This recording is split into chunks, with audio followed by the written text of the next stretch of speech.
بسم اللہ الرحمن الرحیم، السلام علیکم ورحمۃ اللہ وبرکاتہ۔ تعبیر روئے کے نیکسٹ ویڈیو میں ہم حاضر ہیں۔ آج اس کے اندر پڑھیں گے کہ اگر کوئی شخص خواب کے اندر مولی دیکھ لیتا ہے، مولی، تو اس کی کیا تعبیر ہو سکتی ہے۔ حضرت ابراہیم کرمانی رحمہ اللہ نے فرمایا کہ خواب میں مولی کا دیکھنا اور خاص کر اس کا کھانا غم پر دلیل ہے، اور اگر کوئی خواب میں دیکھے کہ مولی کھا لی ہے تو دلیل ہے کہ تو جس قدر کھائی ہے اس قدر غم اٹھائے گا، یعنی مولی غم پر دلالت کرتی ہے۔ اگر کسی شخص نے کھا لیے تو اگر جتنا بھی کھائیے، 2-3 کھائیے، اس کے بقدر کیا ہوگا، اسے غم اٹھانا پڑے گا۔ اور اگر کوئی خواب میں دیکھے کہ کسی نے اس کو مولی دی ہے تو دلیل ہے کہ اس سے اس کے دل کو غم پہنچے گا، یعنی کسی اور نے مولی ہدیہ کی ہے تو اس کا مطلب یہ ہے کہ اس کو اس شخص سے جس نے اس کو مولی دی ہے اس سے غم پہنچے گا۔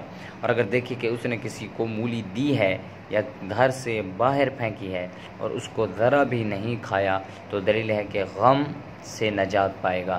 دعا ہے کہ اللہ ہمیں ان خوابوں کی حکمت کو سمجھنے کی توفیق عطا فرمائے، شیطانی خوابوں سے بچائے۔ وآخر دعوانا ان الحمد للہ رب العالمین۔